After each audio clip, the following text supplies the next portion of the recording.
When LeBron James declared himself the GOAT, the debate became personal. If Michael Jordan says that LeBron made it personal, you know this isn't just another statistical argument. Kobe Bryant respected LeBron. Magic Johnson crowned him. Other legends like Charles Barkley and Shaquille O'Neal have shared their opinions. But wait until you hear what Michael Jordan said about LeBron that shook the entire NBA. First, we must understand that LeBron James entered the NBA as a prophesied talent, a phenomenon everyone anticipated. At 17, Sports Illustrated dubbed him the Chosen One. That headline became his reality. He wasn't chasing hype. He was a hype. From day one, the expectations were historic. No player since Michael Jordan had entered the league with that much pressure.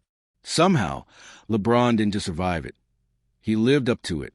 4 NBA titles, 4 MVP awards, 19 All-Star selections, 2 Olympic gold medals, and the all-time scoring record. But here is where it gets interesting. Greatness in basketball does not mean the same thing to everyone. For some legends, it is about a killer instinct. For others, it is about leadership. For LeBron, it has always been about control. He grew up in Akron, Ohio, raised by his mother, Gloria. They moved from apartment to apartment, never knowing what came next. That instability created a different kind of drive. He wasn't just playing for championships. He was fighting for control of his own narrative. That is why he became obsessed with every detail. His training, his business, his image, and even his media portrayal. Allen Iverson once warned him, years before the decision, "They love you right now, but the first time something happens, they're waiting." LeBron took that seriously. He knew the adoration from fans and the media could vanish overnight. That is why his rise has always been so calculated. Every move, every message, and every headline was intentional. Then came Magic Johnson, one of the first legends to embrace him fully. Magic called LeBron the best player in all of basketball, tweeting about his scoring and leadership being crucial to the Lakers' victories. He praised LeBron's vision, his leadership, and his ability to make his teammates better. Magic saw a reflection of himself in LeBron. The Showtime flair, the floor general mentality, and the ability to dominate without needing to score 50 points. Poetically, LeBron grew up idolizing Magic, modeling his game after Magic's passing and a capacity to make the entire team shine.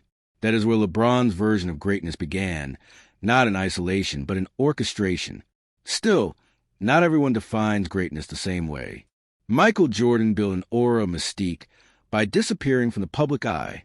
For him, it was win, vanish, and repeat. Kobe Bryant made greatness an obsession, treating every day as a personal war. Larry Bird achieved it through psychological games and ice-cold execution. But LeBron built his legacy in public view. He tweets, he posts, he admits to moments of doubt. He lets the world watch him make mistakes and learn from them. To some, this makes him relatable, a modern kind of legend. To others, it feels wrong, like showing your cards before the game is over. This is where the debate intensifies, as the line between admiration and irritation grows thinner the higher you climb. You likely remember where you were when LeBron James sat across from Jim Gray in that tight, checkered shirt and said, "I'm taking my talents to South Beach." It was 2010. ESPN had turned a free agency announcement into a national event, and for the first time, a basketball decision felt like a movie premiere. The decision wasn't just a television moment. It was the day LeBron stopped being the league's golden boy and became one of its most polarizing figures. Before that night, he was the kid from Akron chasing a dream. Afterward, he was seen as a symbol of control, ego, and power, depending on whom you asked. Ironically, the idea for the broadcast came from a marketing pitch. ESPN and the sponsors loved it, and LeBron's team saw it as a chance to raise millions for charity, which it did. But its execution made it look like a king announcing his new kingdom, which rubbed many people the wrong way. That is when the old guard, the legends who built the league before LeBron, began to speak out. Charles Barkley was first, and he did not hold back. He expressed his disappointment, believing LeBron had the talent to defeat his rivals on his own, not by joining them. I was disappointed. I wanted LeBron to stay in Cleveland. To be honest with you, I don't blame the guy, but I think it would be a lot more important and significant to win a championship in Cleveland than it would be in Miami. In Barkley's eyes, greatness was not about convenience. It was about proving yourself against the odds. To him, that move was not legacy building. It was a shortcut. Michael Jordan had a colder response. He did not comment directly on LeBron's basketball choices, as acknowledging them might diminish his own aura, but his unspoken judgment was palpable. I would have never called up Larry Bird, called up Magic Johnson, and said, "Hey, let's get together and play on one team." But things are different. And this is just the appetizer, not the main course. We are about to reveal the bombshell MJ dropped that got the entire NBA talking. Larry Bird also weighed in, calling the decision a mistake. You know, I've done a lot of things I still regret. Whether he regrets it or not, I don't know, but he made a couple decisions. The decision was a bad decision. To Bird, LeBron was giving up the chance to build his legend the hard way. The way champions are forged through experience and sole responsibility, not by stacking a team. Reggie Miller added his perspective. To me, him going down to Miami, jumping on the bandwagon of D-Wade and Chris Bosh, that's great. It's going to be great basketball to see. But for me, personally, I would have loved to see him win a championship and stay in Cleveland. To Miller, leading a smaller market team to glory would have meant everything. Every win would have counted double, and every championship would have felt like climbing a mountain. Joining a stacked Miami squad was not the same. However, not everyone criticized the move. Some legends admired it. Magic Johnson saw it as a player finally owning his career instead of being owned by it.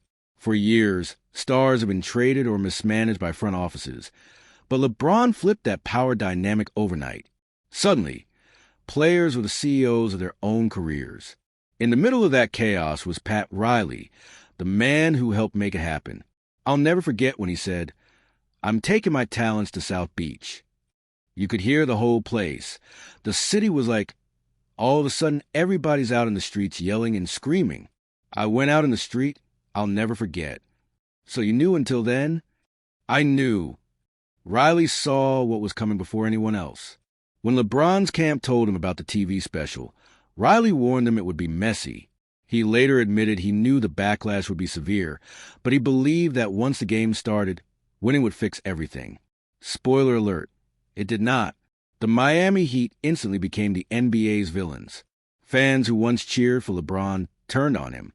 His former teammates in Cleveland dealt with the fallout, and Cavaliers owner Dan Gilbert wrote that infamous Comic Sans font letter, calling him a coward, a missive that aged poorly. The craziest part was how deeply personal the backlash became. LeBron later admitted he believed race played a role in the reaction. Do you think there's a role that race plays in this? I think so at times. It's always, a race factor. That statement sparked another wave of headlines. Not because he was wrong, but because no one in his position had said it so openly before. The decision changed how people saw LeBron and altered the conversation around athletes, control, loyalty, and the pursuit of greatness. Some saw it as betrayal. Others saw it as an evolution. One thing was certain. LeBron stopped being the kid chasing approval and started acting like a businessman who knew his worth. That came with a cost. The Heat's first season was chaotic. Every opposing arena treated them like villains. When they lost the 2011 finals to the Dallas Mavericks, it gave critics more ammunition. But that loss also marked the beginning of the next chapter in LeBron's story. The decision, for all its chaos, was the moment LeBron learned what it meant to be hated. It hardened him, turning a prodigy into a machine. He had the crown, but it came with battles. The only way to silence critics was to win, and that is exactly what he set out to do. After the decision, LeBron had to prove himself. His first stop was Miami. Joining Dwayne Wade and Chris Bosh made him public enemy number one. Every arena felt like a roast session, and the media critiqued his every move. The 2011 finals loss to Dallas was a brutal humiliation, a game he still cites as the worst of his career. Instead of letting it break him, it sparked a transformation. By the next season, he returned sharper and more determined. Miami won championships in 2012 and 2013. Suddenly, the player accused of taking the easy way out was dominating. Then came 2016, when he returned to Cleveland. facing a 3-1 deficit against the historic goal. His iconic block on Andre Iguodala and his triple-double in Game 7 sealed a comeback nobody thought possible. He delivered Cleveland its first major sports championship in over 50 years. Fast forward to 2020. In the Lakers bubble during the pandemic, LeBron led a mix of veterans and rookies through an unprecedented season. Winning his fourth ring was not just about adding another trophy. It was proof that he could adapt, evolve, and carry a team under any circumstances. Dwayne Wade summed it up perfectly after the 2016 finals. He did not focus on stats, but emphasized that LeBron always plays on his own terms, setting the rules, controlling the narrative, and embracing every expectation. Wade explained why the Chosen One nickname fit.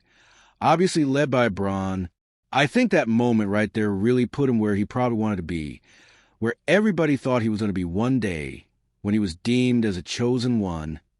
Then there is Bill Russell, who won 11 rings with the Boston Celtics by following a completely different philosophy.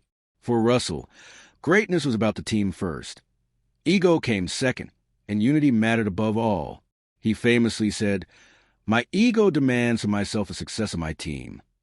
Compare that to LeBron, who controls everything. The narrative is branding and the championship pursuit. Both men dominated, but through different paths, one focused on agency, the other on synergy. Both required immense discipline, skill, and determination. Being the Chosen One was not a label handed to LeBron. It was a challenge he accepted and made real. By the time he secured rings with Miami, Cleveland, and the Lakers, the debate shifted from did he win enough to how long can he keep this up? Longevity became a defining part of his legacy. When he finally passed Kareem Abdul-Jabbar to become the NBA's all-time leading scorer, the reaction was a mix of awe, respect, and disbelief. Kareem was characteristically understated. He did not offer dramatic praise, but simply acknowledged the achievement with a calm nod of respect. Well, I think you should talk to LeBron about that, about how he feels about trying to extend his career. From what I understand, he has another year with the Lakers, so he's going to extend this record even further. It'll be interesting to see how far it goes. But numbers alone do not settle debates, and Charles Barkley jumped back in. He's the best player in the world. Does he want all the good players? He don't want to compete. Barkley suggested LeBron can be lazy at times, that he wants to be the favorite in every matchup, and that he does not always compete with the expected elite intensity. Shaquille O'Neal immediately fired back. But Chuck, don't ever say LeBron doesn't want to compete. Does he need all the good players on his team to win? Yes, you play for a team that had a big four. You forgot about that? You, AC, Scotty, it doesn't matter. That wasn't even close. Shaq reminded everyone that LeBron has been performing at the highest level for nearly 2 decades. He emphasized that surviving 82-game seasons, playoff runs, and finals battles requires more than talent. It takes durability, preparation, and a brilliant basketball mind. So, the question remains, when do numbers stop meaning everything? Can statistics ever truly measure greatness? Or do they just provide a framework for arguments, missing the intangibles like leadership, adaptability, and the will to bend a team's fate? When we look beyond the stats, it is clear LeBron's numbers do not just tell you what he did. They tell you what he survived, what he endured, and why the game's legends cannot stop talking about him. And speaking of legends, what you are about to hear is a bombshell that could shift everything we thought we knew about LeBron's place in history. Since when does greatness involve secretive parties? And having Diddy on speed dial, you can feel the unspoken judgment. LeBron has been in that mix. This is not about lavish parties. It runs deeper. It is about drama, public altercations, a Cassie case, and Diddy's recent sentencing to over 4 years in federal prison. LeBron has attended these parties, posted photos, and exists in the orbit of someone whose name has dominated gossip columns for over a decade. Consider the contrast. Michael Jordan built a fortress of mystique and limited access. LeBron plays a different game.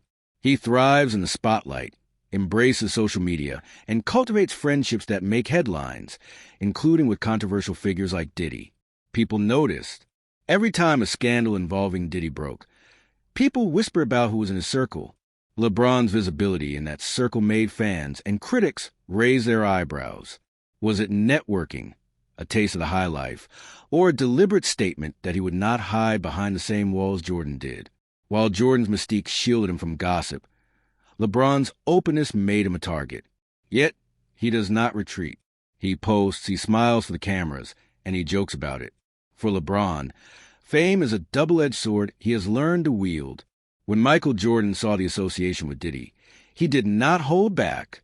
To Jordan, this was not just gossip. It was ammunition. LeBron himself added fuel to the fire on the Pat McAfee show, revealing that he and Jordan do not have a relationship. You and Michael Jordan at a good spot. Me and Michael? Yeah, we're in a good spot. We don't talk.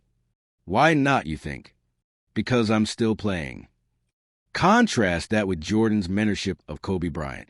Jordan guided, advised, and shaped narratives quietly behind the scenes. The reference to unholy parties is more than a joke. It is a statement.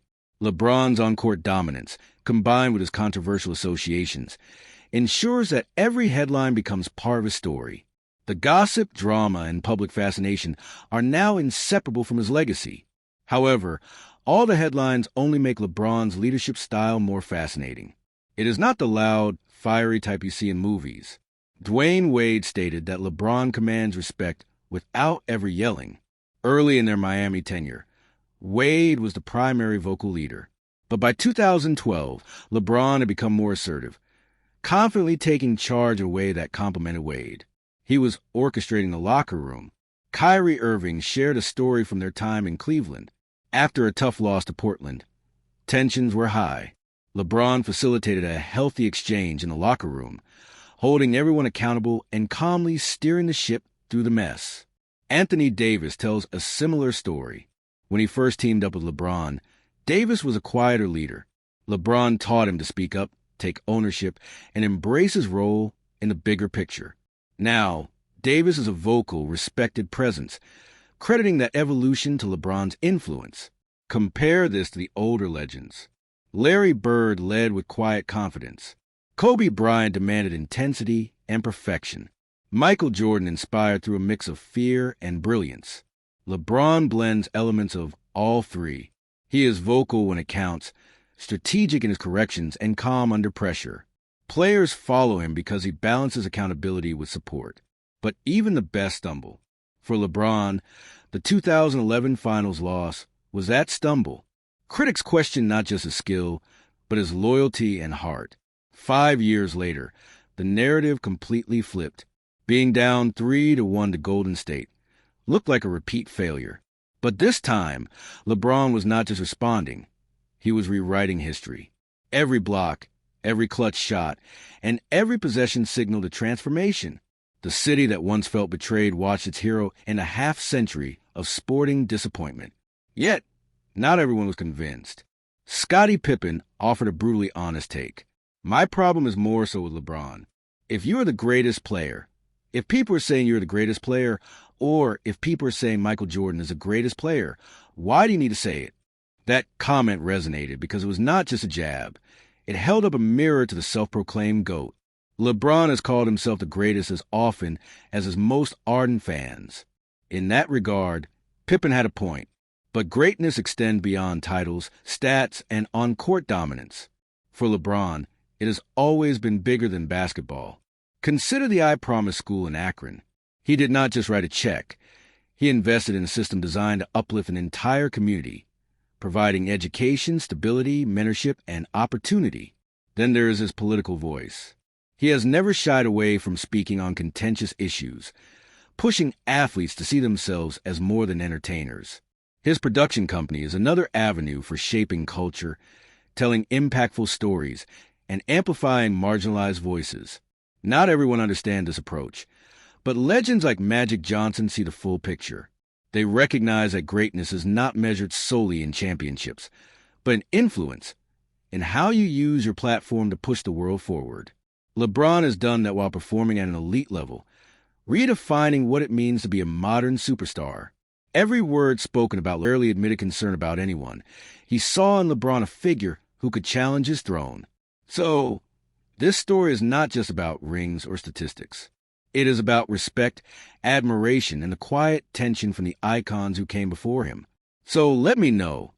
Did LeBron earn a spot as a GOAT in your eyes? Or does the debate continue? Drop your thoughts in the comments. Hit like if you learned something new. And make sure to subscribe for more content.